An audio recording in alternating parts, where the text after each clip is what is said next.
I'd like to resume with the lectures on the 10 Oxherding pictures by Yamada Mumon. This was translated by Victor Sogen-Hori. These were talks that he originally gave to new monks back in 1953 at Tefukuji. And we're now up to the section of searching for the ox, which is the first of the actual Oxherding pictures. Before this, we were looking at the traditional introduction. Excuse me 1 minute. So we start with the preface. Till now, the ox has never been lost. Why then do you need to search for it? Turning away from your own awakening, you became estranged from it. Then enclosed by dust, in the end, you lost it. The hills of home recede farther and farther away. You're lost as soon as the paths divide. Winning and losing consume you like flames. Right and wrong rise round you like blades. Now the verse. Beating about the endless wild grass you seek and search. The rivers broaden, the mountains stretch on, and the trails go ever deeper. Your strength exhausted and spirit wearied, no place allows you refuge. The only sound, evening cicadas shrill in the maples, and the waka. Searching the deep hills, no sign of the ox, just the empty shrilling of the cicadas. So now, Yamada Mumon Roshi's Teisho. Today, we begin the first talk on the 10 Oxherding pictures. The first step is to go out in search of the ox. We are at the stage of Hotsu Bodaishin, that is arousing Bodhi mind, the desire for enlightenment, where each person affirms the vow to seek the Buddha Dharma. All your practice is in vain if you do not first make that affirmation of the vow.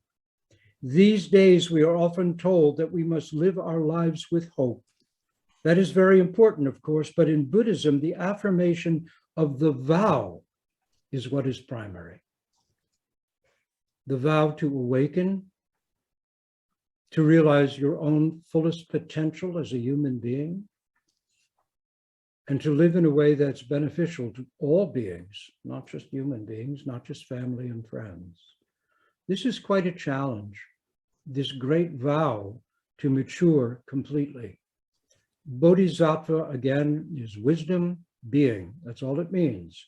And a wisdom being is someone who's matured beyond their own self-centeredness. That's wise. Our self-centered view in which we're the sun and everyone and everything else is a planet revolving around us is quite delusive. And yet unconsciously, habitually, we live from this all the time. The outcome, racism, misogyny, climate destruction, polarization, all the issues we see spring from this failure to grow up. To grow up means to learn how to use one's mind for the benefit of all, and to know what the nature of that mind actually is. Hakuin says, the Bodhisattva vow is the core of all practice. Even if you falter, even if you fail many times, doesn't matter. As long as you have that vow, it will draw you back. It will correct you again and again. It will keep you going again and again. Now, Yamada Roshi, there are people who lack the fire to bring light into their own future. They lapse into wishful thinking, hoping someone else will provide that light for them. Have nothing to do with this kind of thinking. You must resolve to create that light for yourself. You must affirm the vow never to give up until you have become a Buddha and brought peace to this world. It's quite a challenge. Of course, this is holding out for complete and full enlightenment, not just a kensho, not just an insight, not just something that helps us be calmer in the difficulties of life. But as the 5 modes of Dung Shan put it, not just to live in harmony, but to return and sit by the charcoal fire. Jodo, Pure Land School of Buddhism, teaches that we are saved through Amida Buddha's original vow. It does not teach that we are saved by Amida Buddha's Satori or by Amida Buddha's teachings. It is by Amida Buddha's original vow that we are saved, by his affirmation of the vow that we may not go unsaved. It is the same for us. We are not saved by our Satori, our Kensho, something slight, really. We are saved by our affirmation of the vow that we must attain Satori, attain enlightenment. And by this he means complete and full, perfect, total, original enlightenment. Roshi Capwell used to say, it's not that enlightenment makes the person, it's the person who makes the enlightenment. In other words, it's up to us, each one of us. It's not that somehow some degree of realization is going to change us or transform us or save us. It simply gives us the opportunity to work in a freer and deeper way, to touch base with our wholeness and bring it more and more into our activities. In other words, it opens up a doorway to work. And now we have some insight enough to see where our shortcomings and our failures are. So we can do the work. I've been reading, I want to read you a little something that I've always found tremendously inspiring. I don't know if you know the story of Milarepa, the great 12th century Tibetan Buddhist saint, really, wandering hermit, poet, saint. If you do not know the life story of Milarepa, I recommend that you run out and find a copy of his biography from about the 15th century or so. Excuse me? No, it's okay. There's a fairly recent translation, I think, from Penguin. It's really worth getting at. It's an incredibly dramatic life story. He did went through terrible hardships, real losses, made some terrible mistakes, developed some awful karma. And yet with that vow, with that deep determination, he went through everything and became quite deeply, if not, I guess, fully enlightened. So in any case, there's there's two things of Milarepa's. And one is the biography from about he was 12th century. I think the biography comes from about the 14th or 15th century. And it's a stunner. I mean, it's just a stunner. If you want to read something inspiring, dharmically, I can't think of a better kind of tale to imbibe. But then his teachings are presented as the 100,000 songs of Milarepa. In other words, these were encounters with non-human beings, with devas, goddesses, humans, animals, and he spontaneously burst into song, and he taught that way. He lived a very, very rigorous life, almost naked, even in the amazing depths of the winters and cold of the Himalayas, with only a cotton robe, developing inner heat to sustain him. In any case, he was in the 100,000 songs. This is a picture of Milarepa there in the pose, one of the poses he's known for, kind of quite relaxed there. And this is the only translation until about a couple of years ago was from the 60s, which is the one I have by Garment Chang. Anyway, in one of the 100,000 songs, it just means a lot of songs. This was a 2-volume set. Anyway, so there are a bunch, maybe 60 or 70 in the 100,000 songs of Milarepa. He's sending his foremost disciple, Gambopa, who'd been a physician, and his wife had died, and he turned himself fully towards Dharma and became quite a luminary. In any case, he's sending Gambopa away, and he says to him when he sends his main disciple away, he says, I'm giving you the initiation of expression samadhi, and I have an unusually profound pith instruction, but it is too precious to give away. Now you may go. So Milarepa then sent Gambopa on his journey, himself remaining where he was. When Gambopa had crossed the river and reached a distance from where he could hardly hear the Jetson, Jetson is one of the terms for Jetson Milarepa. Milarepa called him back saying, who else but you would deserve to receive this most precious pith instruction, even though it is of too great a value to be given away. So now come here and I will impart it to you. In great joy, Gambopa asked, should I now offer you a mandala? No, it is not necessary to offer me one. I only hope that you will cherish this teaching and never waste it. Now look, saying this, Milarepa pulled up his robe, exposing his naked body covered with lumps of callus. There is no profounder teaching than this. See what hardships I have undergone. The most profound teaching in Buddhism is to practice. It has simply been due to this persistent effort that I have earned the merits and accomplishment. You should also exert yourself perseveringly in meditation. So that was the highest initiation by one of the greatest of all Tibetan Buddhist teachers, is simply to practice, to have that vow, to keep going, no matter what, in whatever form works in your life, but to keep at it persistently. So this is in accord with what Yamada Uman Roshi has been saying here. The Pure Land School says that the original vow belongs to the Buddha. In Zen, we say the original vow is ours. It belongs to oneself. It is our real nature. Our nature is the nature of Buddha. Vast, whole, full of virtue, and wisdom and compassion, and yet we're cut off from it. What could be a simpler vow than to say, I will realize my own nature and live it, expressing it for the sake and welfare of all? It seems very simple and straightforward. In Zen, it says the vow is ours. It belongs to each one of us. Now, he says, it looks like we're making a distinction between two things here, but if you look closer, you'll see they're the same. Each person's original vow is itself the original vow of the Buddha. The original vow of the Buddha is itself each person's original vow. In Buddhism, there is a saying, the first arousing of mind, that moment, is already true realization.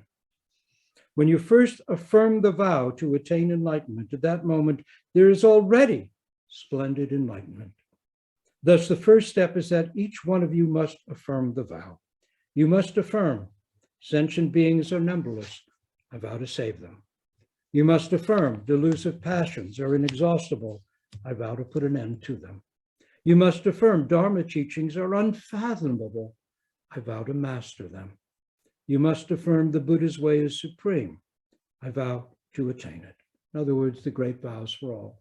And the Buddha's way is supreme doesn't mean it's better than other religions.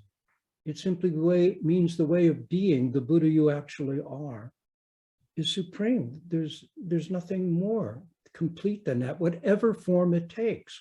This is not talking about raising one religion above the other. It's talking about living from your own actual nature and expressing it, realizing it and expressing it. So now the preface. Till now, the ox has never been lost. Why then do you need to search for it? So now he'll comment on that. Going out to search for the ox, this is really about each one of you trying to grasp your original face before you were born, about you being aware of your spiritual self. Now then, till now the ox has never gone astray. That is, do you recall ever having lost your Buddha nature? Has there ever been an occasion when you misplaced your original face? No, your Buddha nature, not just yours, but everyone's, till now, has never been lost. It's not something which can be lost, which also means it's not something you can gain. It's not something you can lose or gain. No, your Buddha nature, there's never been, your original face is not something which you can leave lying around somewhere, not even once. When you eat, when you drink, when you think, when you lie down to sleep, when you're awake, when you get up, this is all Buddha nature. These acts are all original face at work. Till now, the ox has never been lost. Why then do you need to search for it? Again, this is from the preface. We're already living our daily lives within Buddha nature. Isn't it then a little odd to go in search of it? Why should we have to search for it? Remember, all sentient beings possess within themselves from birth the true nature by which each develops into a Buddha. Or as Hakuin says, from the very beginning, all beings are Buddha. Without water, no ice. From the very beginning, all beings are Buddha. Our practice is not to become something we're not. It's simply to let go of what prevents us from seeing what we are.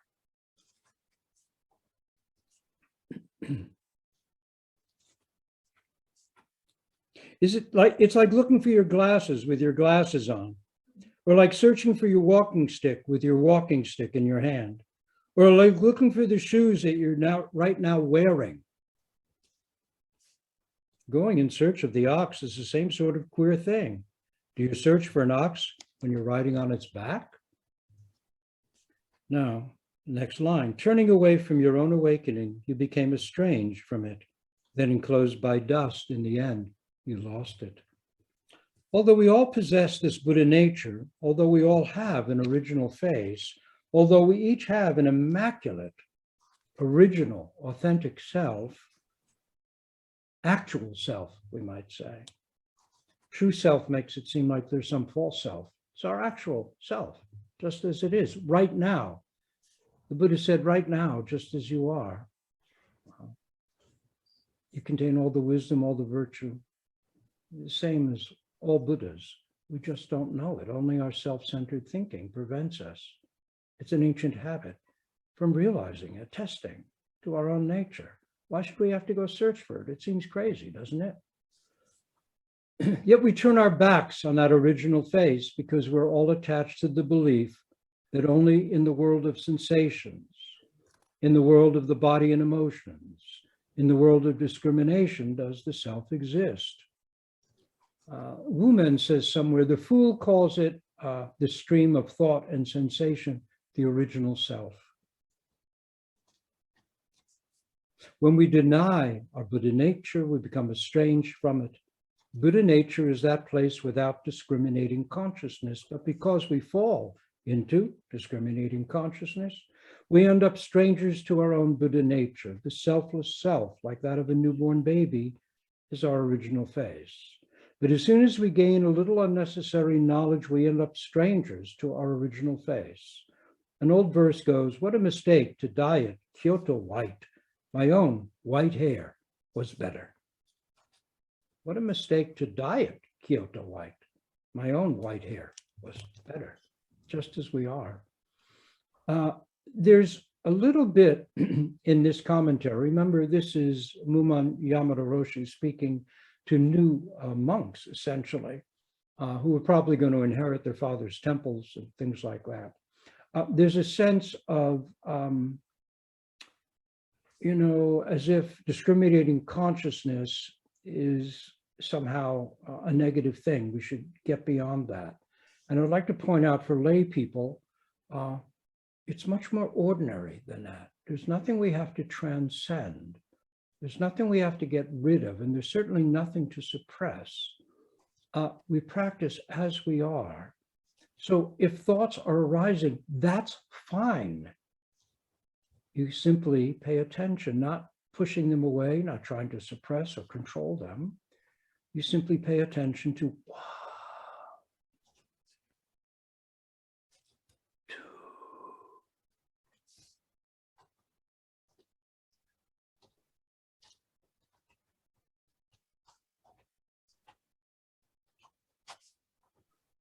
You simply pay attention to,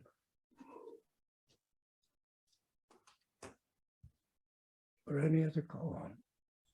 Whatever your practice is, you just pay attention in the midst of things. So as soon as you discriminate in thought, again, escaping thought is just another thought. So there's a bit of monastic language here that I want to keep unraveling so we don't fall into that either. But if you get lost in thought, in discriminating thought, I'm right, you're wrong, all of that. As soon as you discriminate in thought, that is, really get locked into it, you do something ridiculous like that, you lose that original face. Then enclosed by dust, in the end, you lost it, says the preface. That is, when you fall into the vulgar world of the five desires, it's like having your feet mired in a mud field, the mud of constantly saying, this is pleasant and that is painful, this is good and that is bad, this is worthwhile and that is not. When you do this, you've lost your original face. This discriminatory thinking mired in the vulgar world of the five desires makes you more and more estranged from original face. But again, it's never gone. It's right here. If you turn back right now to this, and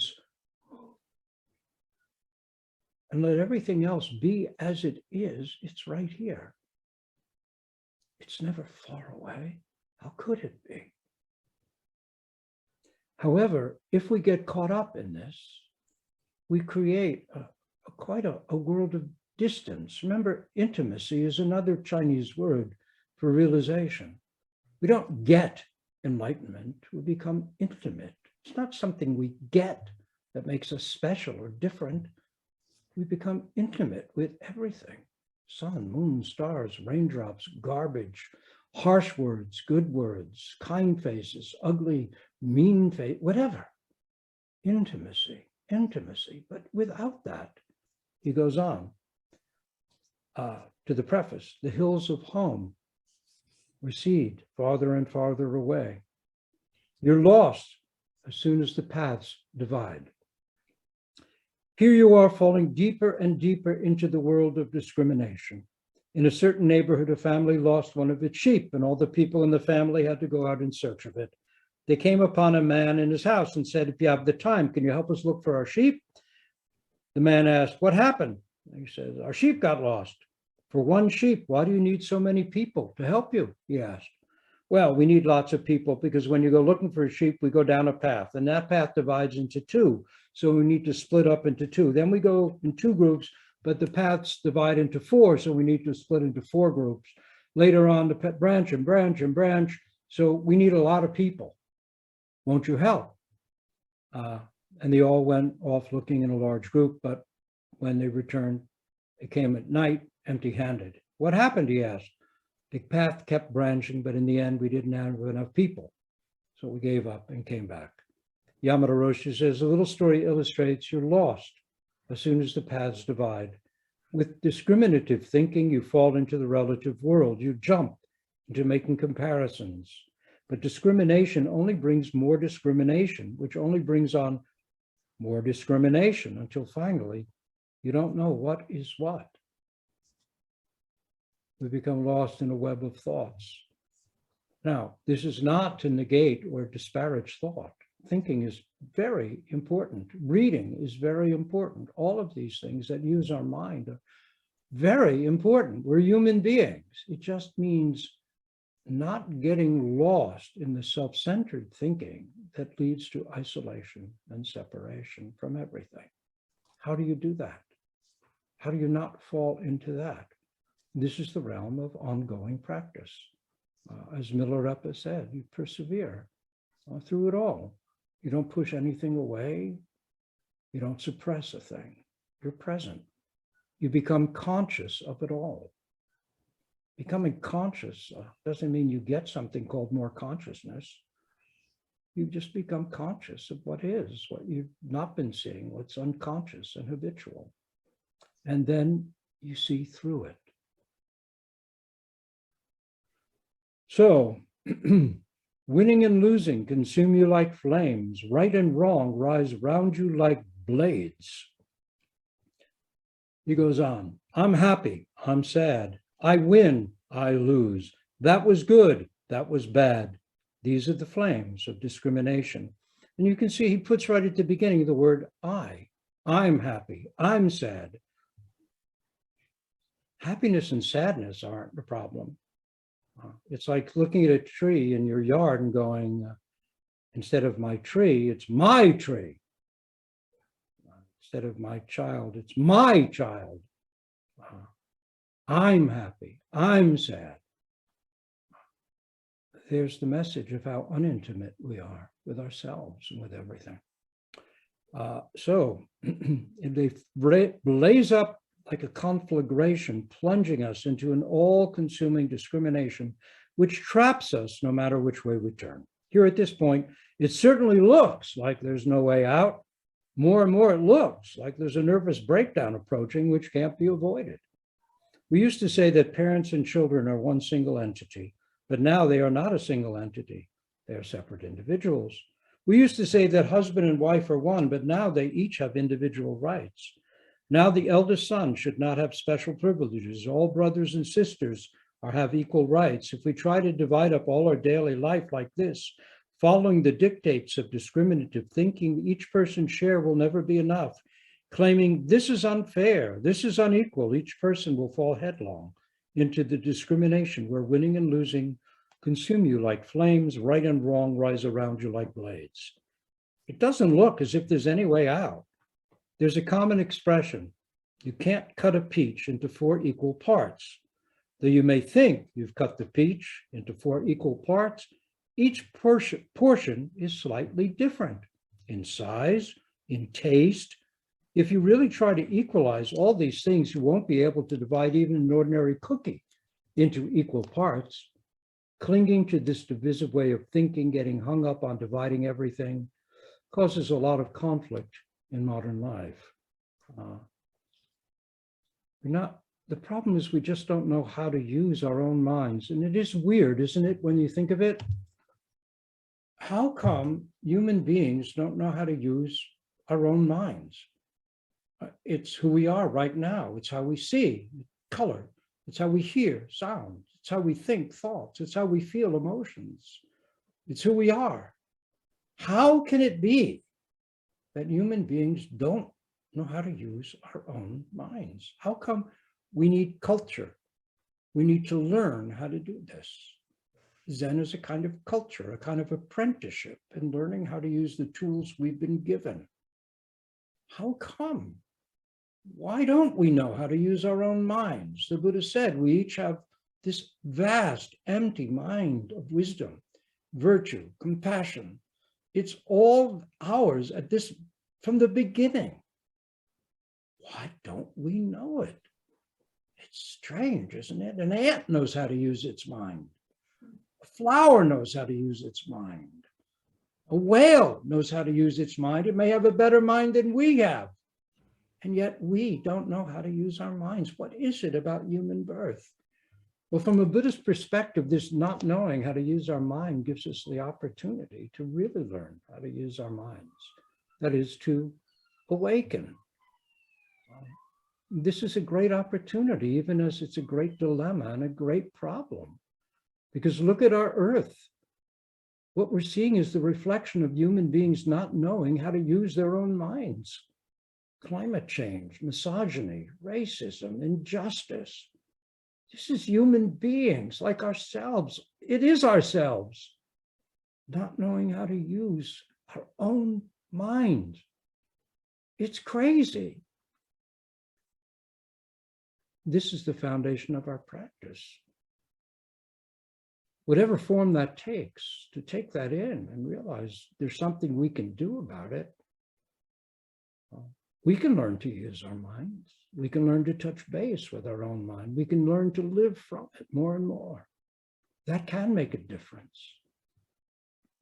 Of course, it doesn't mean we don't do other things as well. Here is where the modern person's troubles arise. But your true self, your real self, I like to call your actual self, because true and real implies there's something that might be not true, not real. Your actual self does not reside here. Giving the larger portion to the other and taking the smaller for yourself so that everyone is satisfied, that's true equality. When everyone defers to the other person saying, please, you take the larger portion, everyone feels pleased and says, thank you, thank you. This is how to share things equally. The real self, the true self, is not found in this world of discrimination. It resides in a higher place that transcends discrimination. Now, again, I see this as monastic language. There's nothing you have to transcend or raise yourself above or get rid of. In fact, instead of a higher place, it could be a lower place. Slip into what's right here beneath, before the first discriminating thought even arises. When you wake up in the morning, before a thought has come into your mind, what's there?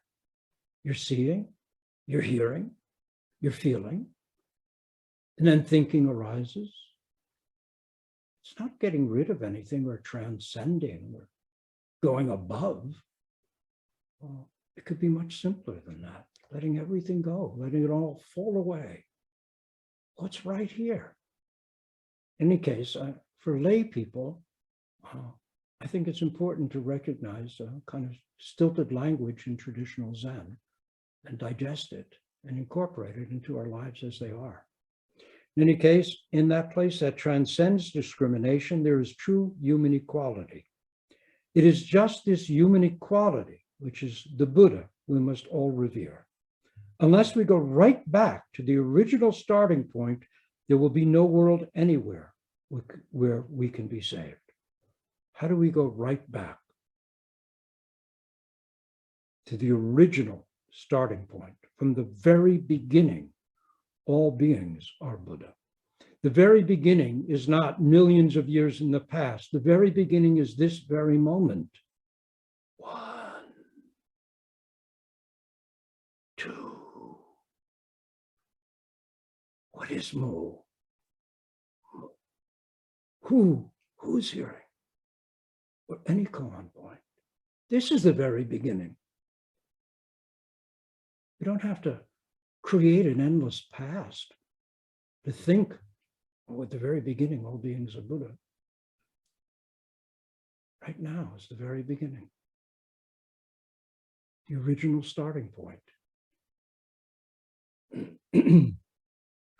Till now, the ox has never been lost. Why then does he need to search for it? Though we've all, and this is again from the preface, so then he comments, though we are all fallen into the world of discrimination, nevertheless, still we have managed to bring forth the Bodhi mind, the noble desire to seek the ox beyond discrimination. The first arousing of mind, that moment, is already true realization. Just to recognize that our original face, our eternal self, resides in that place beyond discrimination proves that we humans are originally Buddha. You must generate the Bodhi mind. You must affirm the vow and set forth to seek the mind. Verse begins with, beating about the endless wild grass, you seek and search. Despite having affirmed the vow, wherever you look, you find your mind is still filled with illusory thoughts and driven by delusive passion. This is an interesting point, and many people are flummoxed when they start taking up some meditation practice or zazen, that they can say or think, my mind is busier than ever before. This is no good. It used to be that my mind was pretty calm, but now that I've started sitting, my mind is so much busier. Wherever I look, it's filled with illusory thoughts and driven by delusive passion. This zazen must be stirring up a real mess. I don't know if it's a good idea. Actually, what's happening is you're simply becoming conscious of what's always been going on. All the unconscious thoughts, desires, etc., that flit through the mind are becoming visible to you. The vow to be a benefit to all beings, to realize your actual nature and move forward from that. The vow keeps us going. But every aspect of practice has its beauty and its difficulties. It's not a walk in the park. We have to keep going. And this can be very revealing to actually see the activity of the mind just as it is, without nice thoughts about how it's going to be when you start meditating. It can be very humbling as well. Of course, it can be very painful. And sometimes if it's really overwhelming, It's useful to either sit before a Buddha, not just sit facing a wall, but sit before some inspiring image of a Buddha or Bodhisattva, or to work with a therapist who has an affinity, a feeling, a respect for some form of meditation, to help turn the heat down if what you're uncovering is so overwhelming or difficult. So it's to use your intelligence as a human being in practice. But there's no way to avoid recognizing what's going on in our minds if we're going to be really evolving, maturing through our practice.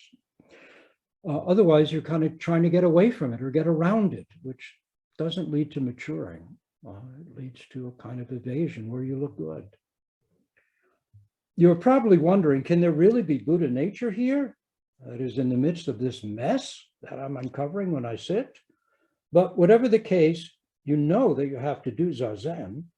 So you endured the trials and energy. This is the kind of monastic rituals, which is begging outside the gate, requesting a temporary stay, finally being admitted to the monks' hall.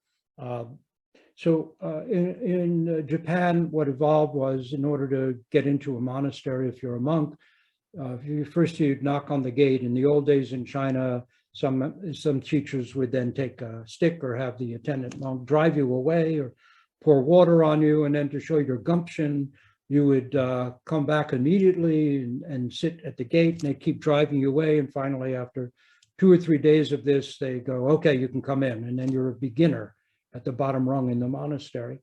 That kind of became ritualized. So it's a kind of practice for monastics that they go through. And it certainly does reveal that in order to practice, it will take gumption. That's the point. In order to practice, it will take grit. It's not a one-time thing. You have this lovely meditation experience and then everything is wonderful. It's an ongoing challenge. And to make sure that somebody's willing to engage with this and invest in it, they have these rituals that are like barrier gates. That actually, Roshi Kapil used to say about barriers, they're like hurdles, really. And what they do is encourage us to put forth our best efforts. All barriers are challenges that get us to dig deeper, to come forward from where we really are going to take our stand when we're put to the test. There's a saying in Zen that true gold is tested in fire. So please remember to sit in Zazen, not listening to a lecture, even if you're at home. So maintain Zazen posture and think of Zazen as a Teisho as a form of Zazen where the words just come in and go through. So we sit with the words. In any case, so monks do that, and certainly in lay practice, we each have our own difficulties in coming to practice and staying with practice and engaging with practice. And we each have to find our way to work with the peculiarities of our own lives in order to put our time in to whatever form of meditation practice we're finding useful, whatever form of embodiment of it we're finding most useful, but to really make use of it and not to stint on continuing is important. And that's what all this comes down to. Do we have the heart to continue? Initial experiences are usually quite shallow, and it's only after many, many years, perhaps, even of koan practice, that something really self-affirming opens up. And even then, that's just another milestone, and you let go of that and return again to just this breath or just this koan point. So he says, but the more you sit, the more your mind fills with thoughts. This is beating about the endless wild grass. You seek and search. No trace of the ox, not even a footprint can you find. You can't catch a glimpse of even the tip of its tail. You think to yourself, where do I find this thing called Kensho? In your impatience, you may even start to think, who needs Kensho anyway? I'll take my deluded self just as it is. You may even end up thinking such things as Shinran Shonen says we are just fine, just as we are. Maybe I'm better off in that kind of religion where they say my deluded self is okay, just as it is. That's Pure Land. And he's right, only saying it and believing that is wrong. But he's absolutely right. You're just as you are. And yet, if you hold to that, you're already wrong. So the rivers broaden, the mountains stretch on, and the trails go ever deeper. The streams of passion and desire grow broader and broader. The mountains of ego stretch on and on. There doesn't seem to be any way to get across the waters of passion and desire or to climb over those mountains of ego. It doesn't look like you'll ever get to the other side to continue your search there. The further into those mountains you go, the narrower and more frightening the path becomes. There is no point in even thinking of asking someone for help since there's absolutely no one around. Lost in the dark valleys of the deep mountains, you don't know what to do or which way to go. The Doksan bell rings. You've probably been thinking to yourself, I'll go to Doksan and just say, I don't know. Maybe the Roshi will then tell me. But not only does he not tell you, he thunders at you and then summarily dismisses you. Well, this is monks' style of practice. You know, they're forced to do these things. Fortunately, as lay people, we have enough difficulties in our life that we're encouraged to practice because we want to. We want to find a way to live whole and intimately and at peace, even in the midst of very difficult times. Of course, at peace doesn't mean saying everything's just okay and dandy. What does it mean? So lay life really encourages us to be genuine in a way that I think is harder for monks. The whole atmosphere of the monastery is set up to kind of force them to actualize their vow and go deeper. But they have none typically of the kind of life challenges that family, relationships, work, all these things put on our plate. And of course, all these things are our rituals of engagement that can help us to mature as human beings. So we're very fortunate to practice as lay people, I believe. Of course, if your psyche is such that you're suited for monastic practice, and that's great too. It just depends what works best for you. Anyway, the Roshi, in this Zendo, he typically doesn't thunder at you. So I don't know about other places, but it all depends on the style and atmosphere and the personalities involved. But that's typically monastic style. In any case, the rivers broaden, the mountains stretch on, and the trails go ever deeper. And that's true for all of us, whoever's practicing in whatever way they're practicing. If you're sincere, you begin to realize the rivers of thought, the rivers of passion, the mountains of our self-centeredness, they seem to stretch endlessly. Some wag once joked, before I became a Buddhist, I used to worry about what would happen when I die. Now, as a Buddhist, I worry what will happen in my next life. It's a joke, so I hope you find it somewhat funny. Then again, maybe it touches a nerve. It's going to continue. We have work to do. We'll keep going. In any case, your strength exhausted and spirit wearied rather, no place allows you refuge. He then gives a kind of little monk chat here. You're now at the point of saying to yourself, 3 months have gone by since I entered this monastery, and I still can't get this koan, Jiao Chu's mu. Well, good luck. 3 months have gone by. This is a real tragedy, I'm sure. For some people, it's 20 years for lay people. Don't put a time scale on it. That's not the point. If you keep going, you mature regardless. I'm at the end of my rope. Even if I stay here 3 years, I'm never going to get Kensho. I'll just put in the required 1 or 2 years for a temple priest certificate, go back to my home temple. Actually, I don't even need to take over a temple. If I go out and perhaps I'm getting a part-time job, that'll bring in some money. What's the point of living this monk's life? All shut up, going moo, moo from morning to night. This is awful. Maybe I should go back to lay life. All I want to do when the end of term comes is get home in a hurry, take it easy, and enjoy an afternoon nap. Well, this is pretty normal thinking in sesshin, in the beginning of starting sesshin practice.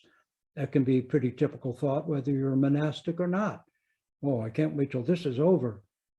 Then again, as you go on with it, you find it really kind of wonderful that you can let go of things, that your mind can become clearer.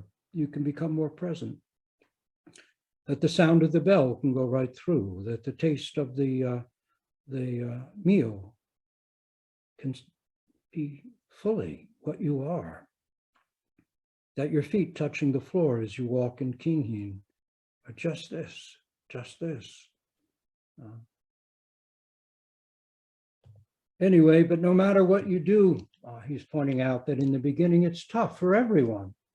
No matter what you do, you just really can't get hold of it. You've fallen into this black hole where you understand, and then you don't understand. For a second, it's there, and it's completely gone. The only sound, the evening cicadas shrill in the maples. Up in a tree, there's a cicada constantly shrilling, me, me. You think to yourself, I don't understand a thing. This is awful. But, he says, this state of mind is truly searching for the ox. It's actually quite wonderful. I don't understand a thing.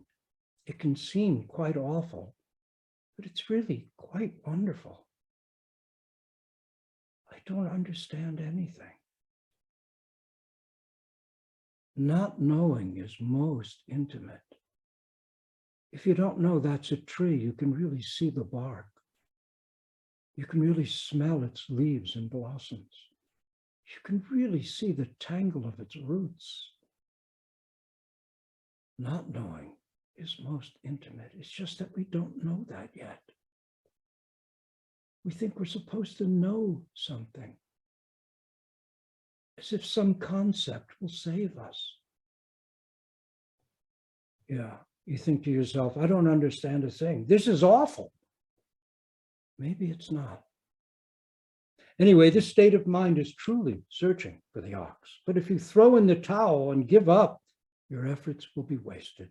After all, you're only at the very beginning of the 10 Oxherding pictures. You've taken only the first step in searching for the ox. If you're already this tired, already reduced to this wretched state, how will you ever awaken to the one great matter? What is the one great matter? Why was I born? Why must I die? Why, if human beings have all the potential of all the Buddhas of wisdom and virtue and compassion, is our world in such a mess? This is our great matter. It's in our face every day, right now, in this time, in this culture. It's not some distant Asian dilemma that we create in order to have a doubt mass in order to practice Zen. This is what any sensitive, conscious human being struggles with all the time. This is the great matter. Why must I be born? Why must I die? Why are things so difficult on this earth?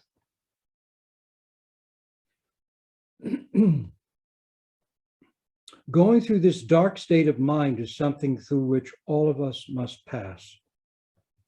Aiken Roshi used to say, any religion worth its salt is aware of the dark night of the soul. We all go through dark periods. We all go through difficulties. And it's the great vow. Our vow, we make these great vows.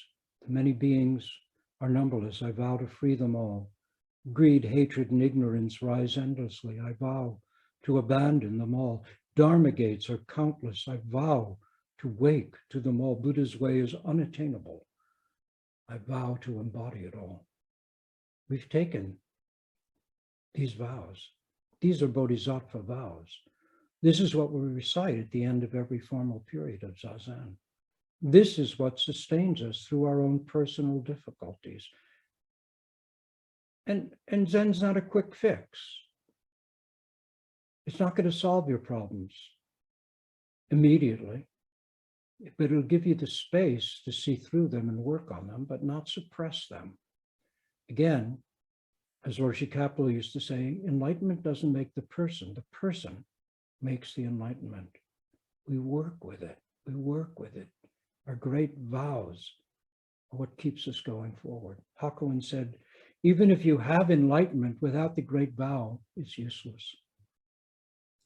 So then he goes into, Yamato Muman Roshi goes into this kind of longer story about a monk named Teisho in 1827 to 1880. He'd been in the monastery for 6 years. He'd been told to work on mu over and over and over again every day. Other monks who had entered the monastery after him had managed to pass the koan, but though he'd been there long enough to become one of the senior officers, he'd still not experienced Kensho. And he, this is a very monastic kind of thing, but it is, I'm sure, well, I know it's terribly anguishing. You wonder, is there something wrong with you? Why can't I get this? How come I'm not working on koans? How come I'm not deeper? All of these things resonate. There's a sense of incompleteness or even failure. So he decided that during the week of Rohatsu, if he did not achieve Kensho, he'd kill himself. That's a pretty monastic kind of desperation. In any case, so every night he'd climb up to the second story of the Ibuka temple gate. These are huge, huge temple gates, like a 3-story building. And he'd sit zazen up there after the end of the ceremony for the night. He'd do yaza. And he'd sit till morning. And he resolved that he did not attain Kensho by the next morning. By the time the morning board was sounded, waking everyone up, he'd jump. So he sat in deep zazen atop the gate. Nothing happened. Dawn came. The morning board began to sound. His time was up. There was nothing to do except throw himself off the gate. He stood up on the roof of the gate. At that instant, he had his Kensho. In later years, he went on to become the eminent Zen master known as the Great Taryu of Ibuka. The point of the story is everyone experiences a time when he says, I can't do it, or she says, I can't do it. I failed. I just don't get it. I can't do this. At this time, especially, don't think of giving up and giving up a life of practice. He says, in my own case, during the war, Yamato Roshi speaking, when he was with his teacher in China, I asked him, this year, Roshi, I turned 40. In the old days, they said that a person was no good if they'd not achieved something, accomplished something by the age of 40. I'm turning 40, and I really haven't accomplished anything. And his teacher replied, nonsense. Remember the saying, a person of great talent is slow to mature. A person of great character develops slowly, enduring a lot of suffering, complexities, difficulties, obstacles along the way. I know you don't like being my attendant all the time, but you, yes, you, when your time comes, you'll walk around with attendants following you. Don't worry. So I was told, says Yamato Roshi, at some time or another, everyone has to experience this crisis of being pushed to the extreme. If you do not, you really not amount to anything. In lay life, we don't have to have external people, teachers, pushing us to extremes. Our own lives have difficulties. There's grief and loss. There's worrying about children. There's job issues and finances. There's the very worry about what happens in our society, on our planet. The dark night of the soul is not foreign territory. But we have to go through it and not think that Zen is some kind of quick fix to make us feel happy regardless of what's occurring. We mature through the difficulties, and this is how we grow up. We're almost done with this chapter, so just hang in for a minute. Searching the Waka. Searching the deep hills, no sight of the ox, just the empty shrilling of the cicadas or cicadas. This was appended by Shosetsu Shoki, the clerk Shotetsu of Tefukaji Monastery, and this was done hundreds of years earlier, of course. You cannot see the ox anywhere. It's like searching around in darkness. You don't even know where to start. The Roshi, after explaining it all in his Teisho, says, now do you understand? Now do you understand? But it all sounds like the sound of the cicadas. You get scolded, sleeping again. You get yelled at, go to Sanzen, go to Doksan, and they drag you away. Again, this is monastic style practice. Nobody's going to make you go to Doksan. Nobody's going to drag you away. I'll tell you one little thing before we get to the very end of this. When I was practicing with Yamada Roshi, with Aiken Roshi in Hawaii, get on a plane, flew like 20 hours, someone was supposed to pick me up at the bus stop in Honolulu. They never came. I waited hours at the bus stop. Then I finally called the center and they said, oh, the guy's gone somewhere else. He had it wrong. Take a bus. So then I waited an hour for this bus. I get on this bus and go to Palolo Valley. It stops at the bottom of the hill. It's a 3-mile walk with my luggage up the hill. I get off the bus and it starts pouring. It's a terrible thunderstorm. I go up the hill, 3 miles in pouring rain, trailing my luggage, some a roller bag on wheels and another thing on my back. I get there totally drenched. I open the door, walk in. They're sitting at a formal meal in silence. Everyone looks up, like somebody comes up and kind of hurries me to a room where I can get change. 10 minutes later, after the meal is done, there's Doksan. I go into the Doksan room and Aiken Roshi, we go through whatever, and he says, any questions? I said, no, I've just come to, open myself to your kindness. And he laughed. He goes, ha, ha, ha, ha, ha, ha. He goes, you're on your own here. That was it. You're on your own here. It's up to you. It's not a monastery. Your own life will push you forward. The practice is your responsibility. Awakening is your responsibility. A teacher can only help you, encourage you, keep you from falling into the brambles or stepping off the edge of a cliff, show you where, shine a light on the path, but you have to walk it. And that was both a terrifying and really refreshing response from Aiken Roshi. You're on your own here. Do the practice. So you're desperately searching everywhere, but you can't even find the slightest trace of the ox. There's only the cicadas up in the tree, meaninglessly shrilling away. You don't know where to turn. You're lost on a forgotten bypath. Here you must not break the vow that you've affirmed. You must make your best effort. Push, well, this is monastic. Keep going. You don't have to push yourself harder. Just stay steady. Keep at it. Keep at it. Don't repress anything. Don't try and push anything away. Don't try and get above anything. Just breathe this breath and practice mu. Practice one.